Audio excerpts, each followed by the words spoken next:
하나님 아버지, 이 저녁에도 주님의 이름을 의지하고 주님의 이름을 구하며 하나님, 우리의 마음 의도적으로 주님 앞에 나아갑니다. 아버지의 영광을 보여주시며, 아버지, 우리가 하나님 너무 가볍게 또한 얄팍하게 신앙생활하지 않고 우리가 고백하는 대로 아버지 마음을 다하여 주님 앞에 나아갈 수 있게 하나님 우리에게 이 시간에도 성령으로 충만하게 역사하여 주옵소서. 예수님의 이름으로 기도했습니다. 아멘. 우리 시간 함께 말씀을 같이 읽겠습니다. 오늘은 우리가 하나님의 도성 14일째 우리가 같이 이렇게 할 텐데요. 오늘의 질문은 이렇습니다. 하나님이 건설하신 거룩한 성은 어떤 특징을 갖고 있는가? 우리 처음엔 에덴 동산, 성막, 성전, 그리고 이제 예루살렘, 새 예루살렘이 성전이기도 하지만 도시죠. 사람들이 사는 도시죠. 성경은 새롭게 건설될 거룩한 성에 대해 무엇라 말하는가? 우리가 이 성 얘기하면 성경 전체로 이렇게 관통합니다. 성은 사람들이 사는 곳이죠. 에덴 동산도 그 성의 모습은 아니지만 아무튼 이제 그렇게 얘기할 수 있고요. 인간 세상에서 성은 가인이 이제 에녹성을 처음 짓죠. 성경에 처음 나오는 그런 성의 이름은 에녹이라는 성입니다. 창세기 4장 바벨탑을 쌓죠. 바벨성. 그 이후로 바벨은 계속해서 하나님을 거역하고 반역하는 그런 상징으로서의 도시죠. 그러니까 바벨과 예루살렘하고 이렇게 구분하면서 예루살렘은 하나님을 향하여 나아가는 성, 그리고 바벨은 하나님을 등진 성이라는 어떤 그런 상징성이 있잖아요. 성경 전체로 보면 시온 하면 기대하며 하나님을 만날 곳, 그리고 하나님 앞에 하나님의 임재하심이 있는 곳. 근데 바벨 하면 거기 하나님을 떠난 곳인데, 하나님을 벗어난 곳인데라는 그런 이미지가 있죠. 가인이 처음 쌓은 성 에녹은 그렇죠. 두려워서 쌓았죠. 이 세상에 우리 시카고도 되게 큰 도성이죠. 사람들이 왜 여기에 다 이렇게 모이죠? 여기에 안전이 있다고 생각하니까, 번영이 있고 우리가 원하는 행복이 이곳에 있다고 생각하니까. 그리고 우리가 성에 지금은 담장은 없는데 사실은 성에 이 도시라는 곳에 바운더리도 있는 거예요. 바운더리가 무슨 역할을 하냐면 우리를 지켜준다고 생각해요. 가인이 처음에 에녹성을 쌓았고, 에녹 성을 왜 쌓았겠어요? 거기에 울타리를 왜 쌓았겠어요? 안전하려고. 그리고 사람들이 왜 그곳으로 오죠? 안전하니까, 안전을 보장받으려고. 왜 안전을 보장받죠? 죄를 짓고 떠나니까 두려웠거든요. 가인이 그랬잖아요. 가면서 하나님, 내가 하나님 이렇게 하나님 낯을 피하여 떠나가면 나 이거 사람들이 나를 죽일 텐데 두려워서 어쩝니까? 그런 두려움이 있었죠. 아담의 범죄로 우리 안에 두려움이 있고, 이 두려움에 대해서 어떻게든 안전하게 지키려고. 여러분 보험 드시잖아요. 그 자동차 보험. 어쩔 땐 좀 되게 아깝기도 한데 들어야 되잖아요. 법으로도 하고, 그리고 또 만약에 생각하면 또 들어야 되는 것 같잖아요. 그런 것처럼 우리의 삶의 안전을 담보받고 싶은 것, 그게 이제 도시가 갖고 있는 그러한 의미이고, 그리고 예루살렘은 왜 안전하냐? 하나님이 거하시니까. 그리고 우리가 새 예루살렘을 기대한다, 소망한다라고 할 때는 거기에서 안전이 있고 평안이 있기 때문에 우리가 그것을 기다리는 거죠. 그런 의미에서 이 도성, 하나님의 도성은 성경 전체를, 나중에 회복될 것도 예루살렘 성이죠. 새 예루살렘. 성경 전체로 꿰뚫는 그런 주제입니다. 복음의 주제예요. 그런 부분들 한번 오늘 같이 봅니다. 우리 히브리서 13장 말씀 같이 읽겠습니다. 그러므로 예수도 자기 피로써 백성을 거룩하게 하려고 성문 밖에서 고난을 받으셨느니라. 그런즉 우리도 그의 치욕을 짊어지고 영문 밖으로 그에게 나아가자. 우리가 여기에는 영구한 도성이 없으므로 장차 올 것을 찾나니. 아멘. 여기에서 성문 밖, 영문 밖, 우리 이런 표현 많이 그 하잖아요. 영문 밖으로 굉장히 좀 거룩한 것 같고 예수님을 쫓아가는 느낌이 있는 것 같은. 근데 영문 밖이 뭐냐면 이 그 예루살렘 도시 바깥에 예수님이 바깥에서 죽으셨잖아요. 그러니까 갈보리 산에서 이 그 영문 밖으로 예수님이 이걸 고난을 지고 나가시는데 이 이미지는 어디서 나온 거냐면 레위기에서 이 그 속죄제 뭐 이제 그런 것들 하고 나서 이 제사장의 속죄제를 그 드린 거 번제로 그 속죄제로 드리는 짐승은 성문 바깥에서 진 밖에서 불사르라 그랬거든요. 진 바깥에서 불사르는 것, 그것에 대한 이제 성문 밖으로 그런 그 부분이에요. 예수님이 어디로 가셨냐? 영문 밖으로, 성문 밖으로. 우리는 다 성 안으로 들어오려고 그랬는데 우리는 영문 밖으로. 우리 뭐 코바디스라는 그런 얘기도 잘 알잖아요. 베드로의 이야기. 주님 어디로 가십니까? 로마를 피하여서 가는데 예수님은 로마 안으로 들어가시니까 주님 어디로 가십니까? 코바디스. 그래서 내가 이 그 도시 안으로 들어간다. 이제 그렇게 하고 그러면 주님이 가시는데 내가 어떻게 안 가냐 하고 그 베드로도 가죠. 그러고 거꾸로 이제 십자가 거꾸로 해서 그렇게 죽었다라는 이제 그런 전승처럼 영문 밖으로 예수님이 나가셔서 죽으셨다. 이제 그런 그 부분 성문 바깥에. 왜냐하면 이 세상에 여기에서는 히브리서 말씀에서는 로마죠. 이 바벨론 이 영구한 도성이 이것이 영구한 도성이 아니고 그렇기 때문에 우리는 오히려 예수 그리스도의 치욕을 짊어지고 영문 밖으로 그에게 나아가자. 주님에게 나아가자. 주님이 어디 계시냐? 그런 질문에서 이중적인 그러한 의미를 이렇게 이 구절 속에서 우리에게 전해주고 있는 부분이죠. 성문, 성. 자, 하나님의 두 창조. 창세기 1장에서 3장, 2장까지의 말씀에서 하나님이 하늘과 땅을 어떻게 창조하셨는지 묘사하면서 창세기가 시작되죠.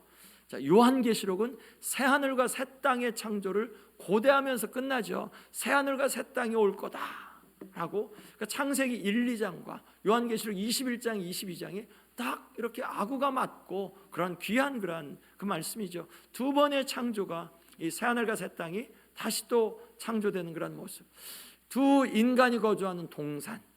그리고 이제 에덴 동산은 그렇죠. 그런데 나중에는 새 하늘과 새 땅에서는 거대하고 인구가 많은 성. 이 인구들이 누구죠? 구원받은 사람들이죠. 어린 양의 보혈로 깨끗하게 씻음을 받은 사람들이죠. 예, 이 두 그런 그 거주지. 성경은 그러니까 성경의 이야기 처음부터 끝까지 이 땅 위에 거룩한 도성을 세우는 일에 관심이 있다. 이렇게 말해도 맞나요? 틀리나요? 맞죠. 왜냐하면 1, 2장과 요한계시록 21장, 22장에서 둘 다 에덴 동산 그리고 이 새하늘과 새 땅, 거룩한 새 예루살렘.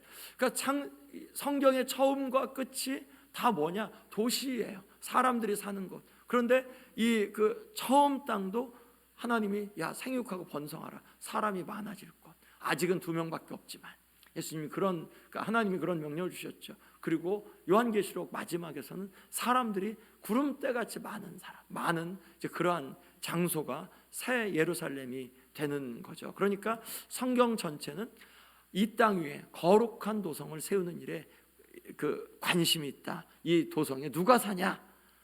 도시에 누가 사냐? 나는 그 도시에 들어갈 수 있느냐? 이런 기대감을 우리에게 주는 거죠. 거룩한 성을 건설할 계획을 창세기 말씀에서 하나님과 사람이 함께 거주할 한 성의 형성을 고대하면서 창세기는 시작한다. 이게 그냥 그 아담과 하와만 살라고 하신 것이 아니죠.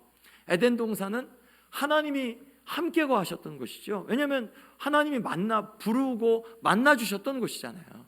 그러니까 여기는 성전이라고 했었죠. 여기도 하나님의 성전이라고 했죠. 하나님의 성전은 하나님이 거하시는 곳, 하나님이 통치하시는 곳이 하나님의 성전이니까 에덴 동산도 성전이라고 그랬죠. 창세기는 성전부터 시작하고 그리고 하나님이 사람과 함께 거주하는 이제 그러한 한 곳을 이렇게 말씀하시죠. 대리 통치자를 세우셨고 점점 더 큰 공동체를 이루며 살 것이라는 기대감을 주죠. 왜 그렇죠? 생육하고 번성하여 그다음에 뭐죠? 땅에 충만하라. 그렇죠. 그러니까 많은 사람들이 공동체를 이루며 살 것에 대한 기대감을 주는 그 말씀으로 창세기 1장이 시작하는 거잖아요. 아담과 하와의 그러나 불순종으로 그들이 이 대리 통치자의 지위가 박탈되죠. 하나님이 이 아담과 하와를 왕으로 세우셨는데, 그런데 그들이 불순종하여서 지위가 박탈되고 그 도시가 어디 있는지, 에덴 동산이 어디 있는지, 그래서 뭐 신락원 뭐 이런 그 제목처럼 낙원을 잃어버렸죠. 자, 대신에 이 낙원 대신에 아까 말했던 가인의 에녹이나 혹은 이제 바벨탑, 이제 창세기 11장에서 이렇게 나오죠. 패역한 인간은 하나님의 거룩한 성 대신에 대안적인 바벨성을 건축한다. 바벨탑을 건축하죠. 거기에서 그들이 신할 땅에서 함께 모여서 야, 우리 함께 탑을 쌓아서 하늘 꼭대기까지 이렇게 이르자라고 그렇게 이야기하죠. 바벨론은 성경 전체를 통해서 특별히 뭐 그 예레미야서나 뭐 요한계시록 같은 데도 있고 성경 전체를 저기에서 바벨론은 불신의 그런 도시를 상징하죠. 이 바벨탑, 로마도 바벨론이라고 그렇게 이야기를 했었죠. 예수님 당시에 로마를 일컬어서 바벨론, 이 세상, 그리고 이 이집트를 향하여서도 그렇게 이야기하기도 했었죠. 하늘에서도 이들은 최고의 자리에 앉으려고 하는, 우리가 하늘 꼭대기에 그렇게 이르자, 우리 흩어짐을 면하자 하고 이제 그들이 성을 쌓죠. 이것은 하나님에게서 돌아서는 오만함이죠. 하나님을 향한 반역의 모습이었죠. 그리고 하나님이 개입하셔서 흩으시고 멈추십니다. 패턴이었죠.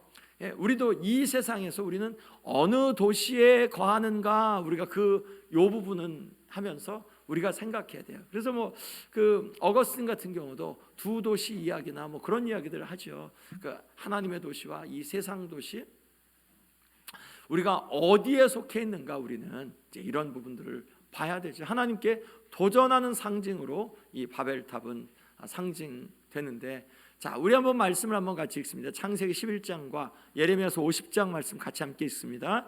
또 말하되 자, 성읍과 탑을 건설하여 그 탑 꼭대기를 하늘에 닿게 하여 우리 이름을 내고 온 지면에 흩어짐을 면하자 하였더니, 바벨론아, 내가 너를 잡으려고 올무를 놓았더니 네가 깨닫지 못하여 걸렸고 네가 여호와와 싸웠으므로 발각되어 잡혔도다. 아멘.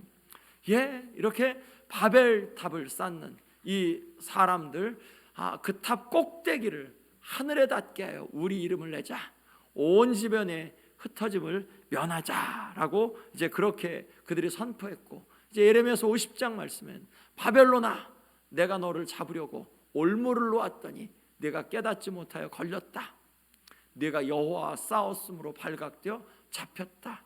물론 여기에서 문자적으로는 바벨론 그 국가를 의미하는 것이지만, 그렇지만 우리가 이렇게 그 상징적으로 바벨론은 이 세상 나라, 이 세상 도시, 하나님을 반역하여 모인 무리들의 그러한 그 도시를 상징하기도 하죠. 그러니까 이 세상 가운데, 이 세상 모든 그 도시들의 힘은 경제력, 뭐 힘을 하나님께 두는 도시들 없잖아요.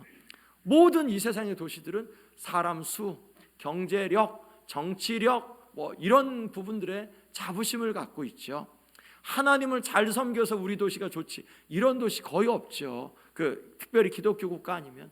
이 세상의 도시들, 도시의 거버너들, 뭐 시카고의 그 메이어들, 시장들, 이런 분들이 다 뭘 자랑하냐면 우리 도시가 몇 명이고 예산 규모가 어떻고 우리 도시의 역사가 어떻고, 그리고 우리 도시는 그래서 당신들 도시보다 더 훌륭하고 앞으로 이런 계획해서 우리 이 도시를 더 잘 살게 만들겠다, 이런 걸 하잖아요. 하나님을 잘 섬기게 만들고, 이런 공약을 내는 사람들 아무도 없잖아요. 그러니까 이 세상의 도시가 갖고 있는 그런 힘이 어디 있냐? 힘의 근원을 하나님께 두냐? 그렇지 않다.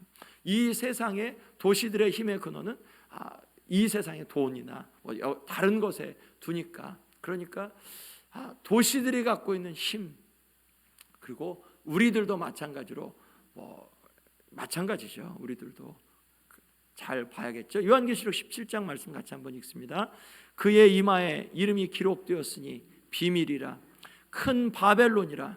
땅의 음녀들과 가증한 것들의 엄니라 하였더라. 아멘. 여기에서 요한계시록 17장은 이제 바벨론 그 음녀가 멸망하는 그 말씀이잖아요. 17장과 18장 말씀. 이제 음녀, 바벨론 다 똑같은 거죠. 그 당시로 상징적으로 로마 제국 이렇게 이야기할 수 있는 거죠. 이 세상, 이 큰 바벨론, 땅의 음녀들과 가증한 것들의 엄이라. 그들의 근원이고 그들이 힘을 의지하는, 그들이 기대는 그러한 나라, 도시 그런 거다라고 해서 이 바벨론을 의미하죠. 자, 이 바벨탑 사건을 통해서 이 세상에 그렇게 하나님을 거역하는 것이 더 힘있게 드러날 때 하나님께서 아브라함을 부르시죠. 창달이라는 약속을 주시죠. 여러분, 우리가 지금 매일마다 이 주제들에 대해서 복음을 나누는데 계속 반복되는 게 뭐죠? 창세기, 창조, 그리고 불순종, 타락. 그런데 하나님께서 이 아브라함을 부르셔서 아브라함이 이 씨가 되어서 그 씨가 점점 자라나고, 그런데 구약에서는 만개하지 못하죠. 구약에서는 잘 몰라요. 어떻게 운명이 어떻게 될지. 소망이 있다고는 얘기하는데 희망은 있는 것 같은데 그게 분명하게 안 보여요. 그런데 신약에 와서 예수님이 오셔서 그리고 죽으실 때까지도 몰랐어요. 부활하실 때까지도 제자들이 몰랐어요. 성령 하나님께서 임하시니까 제자들의 마음 가운데 하나 둘씩 예수님이 말씀하신 것도 깨달아지고, 예수님이 행하셨던 것도, 죽으심도 대속의 은혜인 줄, 예수님이 또한 이 땅 가운데 살아가셨던 것이 구약의 말씀들을 인용한 것을 구약의 율법과 선지자들이 예수님을 향하여 가르치셨다는 예수님의 진술이, 진리임이 하나 둘씩 성령 하나님에 의해서 깨어 맞춰지는 거죠. 그러고 나서 제자들이 그 가운데서 복음을 전하면서 이제 다시 오실 예수님을 기다리는 것, 그게 지금 우리의 세대고, 이제 요한계시록 21장 22장에서 그것을 다 완성하시겠다. 그러니까 성경 전체의 내러티브, 이 서사 이야기가 바로 이 창조, 타락, 구속, 완성이라는 이 거대 주제 가운데 있는 거죠. 그 하나님께서 구속하시는 첫 단추를 이 아브라함이라는 사람을 통해서 구속의 첫 단추를 이렇게 여시는 거죠. 끼시는 거죠. 아브라함 한 사람을 부르시고 이삭 낳을 때까지 100년을 하나님께서 기다리시고, 물론 이 부르실 때부터는 25년이지만 하나님께서 그렇게 아브라함으로 하여금 기다리게 하시고, 그것도 이 이삭 한 사람을 통해서 이 야곱을 통해서 이제 아들들을, 그런 과정들을 통해서 이렇게 주시는 거죠. 하나님께서 약속하셨다. 히브리서에서 언급하는 여러 도성들, 아까 우리가 읽었던 그 영문 밖에서 영구한 도성이 없는데, 그런데 이제 그 아브라함도 그 성을 기다렸고 다른 그런 이삭과 야곱들도 기다렸죠. 아브라함이 하늘에 있는 더 나은 본향을 바라보고 이제 하나님이 요 같은 거 모세였나요? 하나님이 계획하시고 지으실 터가 있는 성을 바랐다라고 말씀하죠. 살아계신 하나님의 도성인 하늘의 예루살렘, 요거는 이제 구약에 있는 그런 말씀들을 생각하면서 이 히브리서 말씀에서 있는 것이요. 여기에는 영구한 도성이 없어서 장차 올 것을 찾는다라고 말씀했죠. 그러니까 신약의 성도들, 구약의 성도들과 신약의 성도들은 장차 올 그러한 새로운 도성들을 찾고 있는 것. 예루살렘에서 예견된 거룩한 성, 다윗의 시온 성인 예루살렘, 언약궤가 옮겨질 때 하나님의 나라의 중심이 어디가 되냐? 예루살렘이 된다. 솔로몬의 성전이 어디 있냐? 예루살렘이다.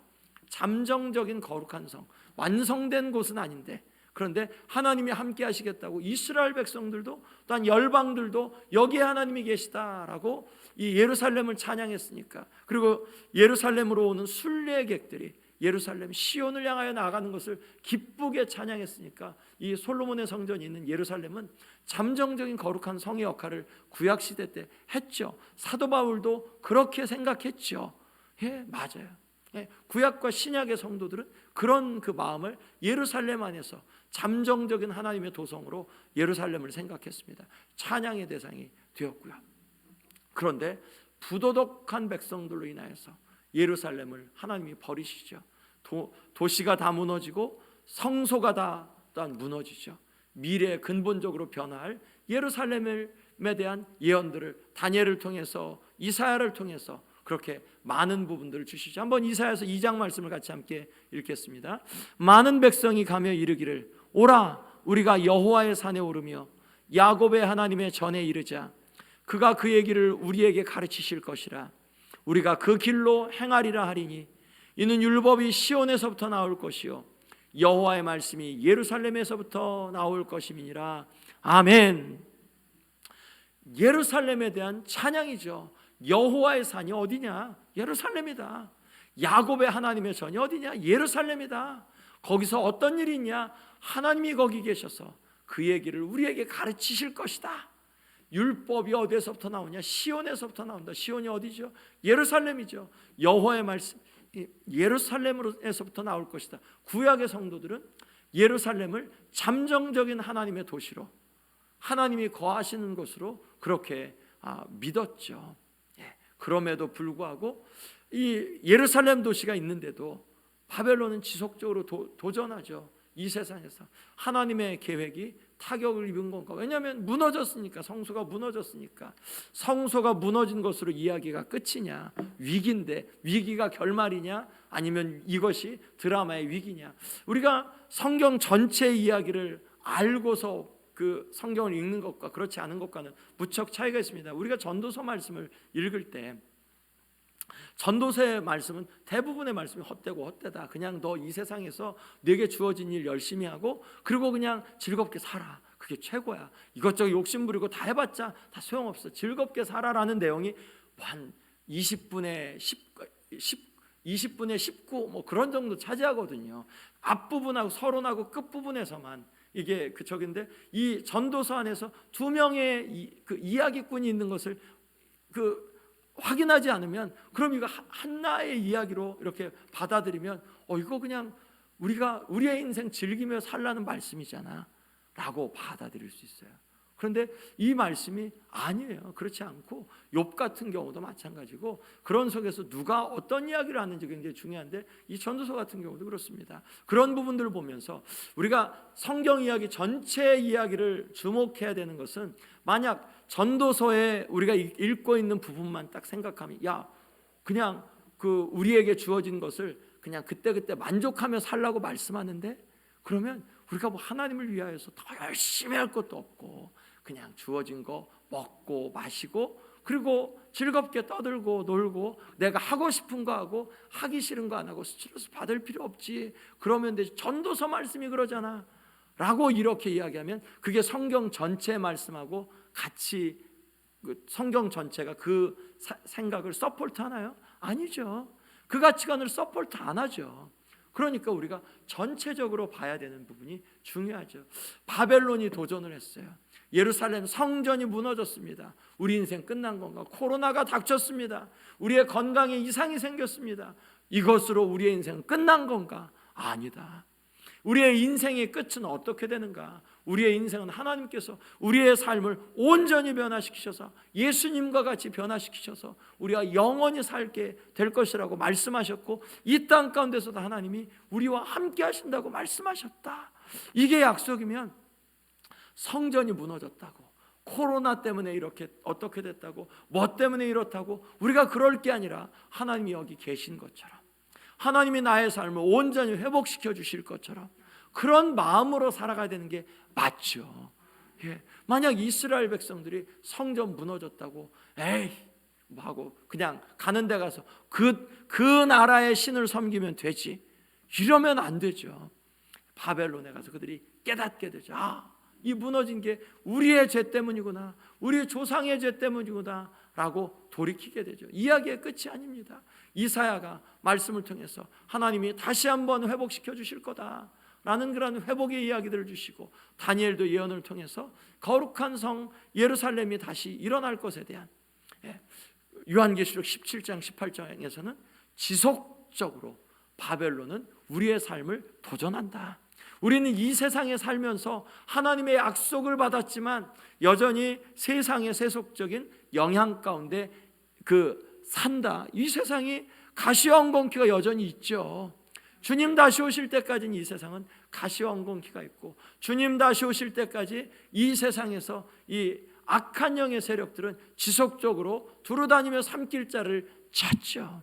이런 도전 앞에 있지만 우리는 하나님의 약속을 받은 사람이니, 우리가 그러니 아브라함을 본을 삼는 게, 다윗을 본을 삼는 게 맞는 거죠. 우리는 지금 여기에서 미래 새 예루살렘 백성으로 살아가라는 성경의 권면을 받고 있다.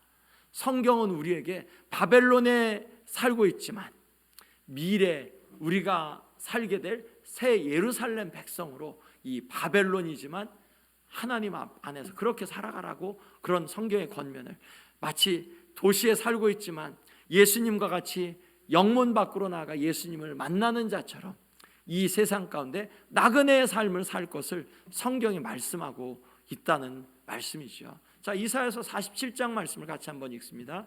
처녀딸 바벨론이여, 내려와서 티끌에 앉으라. 딸 갈대하여 보좌가 없어졌으니 땅에 앉으라. 네가 다시는 곱고 아름답다 일컬음을 받지 못할 것임이라. 아멘.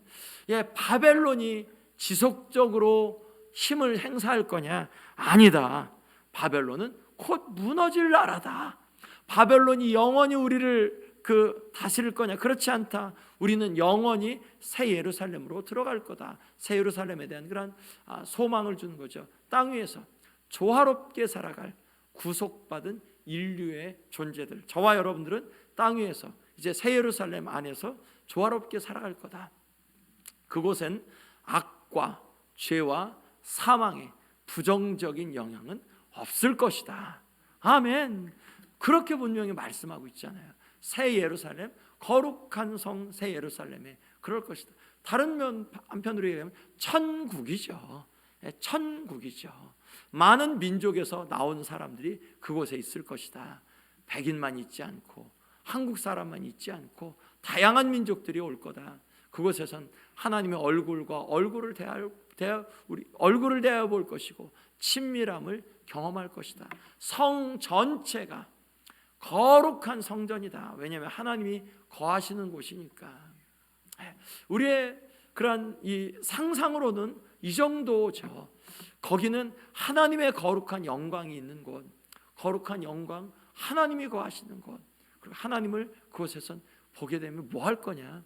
하나님을 경배하겠다. 하나님과 함께. 그런데 하나님을 경배하는 것만으로도 우리에게는 감당치 못하는데, 하나님이 야, 나와 함께 통치하자. 우리에게 통치의 권한을 하나님께서 또 부여해 주신다. 아담과 하와에게 그런 통치, 대리 통치권 주셨죠. 실패했는데 그 나라에 가서 야, 너 실패했으니까 안 되는데 하지 않고 하나님과 함께 구속받은 자들이 그때도 통치하게 될 줄로 믿습니다. 성경이 증거해 주는 거예요. 그러니까 이렇게 딱 짝이 맞잖아요. 창세기의 말씀하고 요한계시록 말씀하고 이렇게 맞고, 정말 계시록에서 회복한 거구나. 그리고 잃어버렸던 것이 이것이구나. 그러면 우리가 이 시대 속에서 뭐를 구하고 어떤 삶을 살아야 될지가 딱 보이죠. 하나님이 우리에게 회복시켜 주려고 하시는 그것을 살아내는 게 우리의 삶의 모습이죠. 어떤 걸 회복되냐? 통치권을 회복해야 되고, 이 통치권은 예수님에게 아버지께서 주셨는데 예수님을 따르는 자들에게 주셨죠. 우리에게 통치권을 지금 부여하신 줄로 믿습니다. 우리가 그런 통치권이 있고요. 또 뿐만 아니라 뭘 회복시켜 주셨냐? 하나님과의 관계를 회복시켜 주셨죠. 하나님과의 관계, 죄사함. 그러니까 우리는 예수님을 지속적으로 의지하면서 정결함으로 아버지 앞에 나아가는 그 삶. 그리고 이 세상의 영광이 하나님의 영광보다 더 높으냐? 우리가 그런 거 보면서 이 세상의 영광, 도시가 갖고 있는 영광. 우리가 도시 구경하는 거 재밌잖아요. 근데 도시의 영광, 도시가 자랑하는 것, 하나님의 그런 우리에게 주시려고 하시는 것이 어떤 것이 더 찬란하냐? 진짜 하나님의 거룩한 성 새 예루살렘이 내 마음 가운데 사모함이 있느냐? 그 도시에 갈 사모함이 내게 있느냐? 이 부분 봐야 되죠. 우리가 천국에 대한 확신이 있습니다. 아무리 천국에 대한 확신이 있어도 그 도시에 대한 사모함이 없으면, 즉 예수님을 예배하는 것이 없으면, 주님을 의지하지 않는데 천국을 어떻게 가요? 우리가 지난 일주일 동안 예수님을 의지한, 잘 모르겠어요. 그럼 천국 못 가죠. 아니면 갈 수 있는 믿음이 있다고 하더라도 지금 심하게 병들어 있거나, 왜냐하면 예수님을 예배하는 것이고 거기는 예수님 없으면 안 가는데, 이 땅 가운데서 정결해서 하나님 앞에 나아가는 그러한 마음, 사모함이 없는데 어떻게 거룩한 성 새 예루살렘을 어떻게 갈 수 있겠어요? 그러니까 천국에 갈 수 있는 것, 거룩한 성 새 예루살렘에 갈 수 있는 사람은 예수님을 의지하는 사람이죠. 예수님을 의지하지 않으면 거기에 가서는, 거기 가는 사람은 그리스도의 피로, 어린 양의 피로 깨끗함을 입은 사람들이, 구속받은 사람들이 그곳에 간다고 그랬잖아요.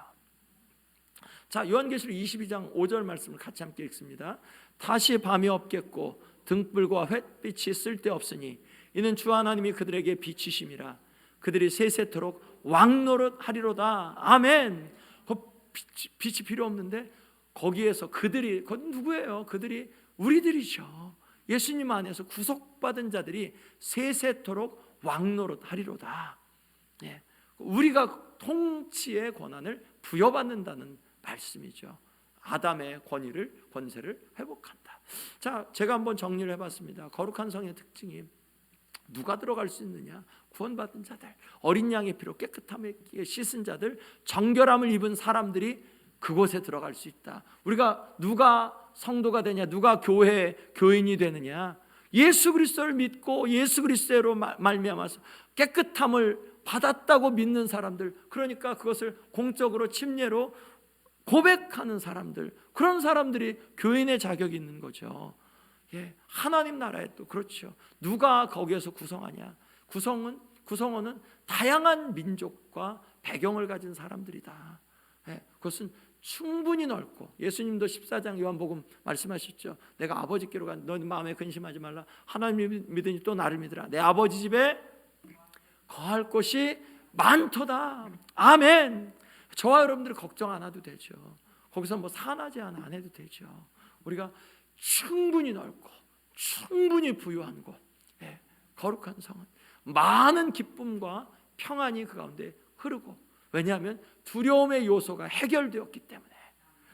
두려움의 가장 근원은 사망인데, 죽음인데, 이 죽음의 뿌리는 죄죠. 죄가 그 사망을 갖고 온 것이니까. 그런데 그 죄가 해결된 곳, 그러니까 다른 말로 하면 우리도 오늘 죄가 해결되면 저와 여러분들 가운데 평안이 있는 것이고, 죄가 해결되면 여기에서도 하나님의 나라를 경험할 수 있는 것인 것을 논리적으로 우리가 추론해 볼 수 있죠. 하나님의 곳엔 친밀한 임재와 통치가 있다. 아멘. 마지막으로 이렇게 정리합니다. 하나님이 우리를 위하여 거룩한 성을 예비하셨다. 아멘. 우리에게 소망이죠. 그런데 그것이 그냥 죽어서만 가는 곳이냐? 지금 그리스도는 지금 여기에서 그 성에 사는 자처럼 사는데, 그것이 어떻게 가능하냐? 예수님을 의지함으로 가능한 줄로 믿습니다. 이것이 성경에서는 비밀이라고 얘기하는데, 이 비밀을 우리에게 알려주셨으니 우리가 감사하고 또한 또 감사하죠. 아멘.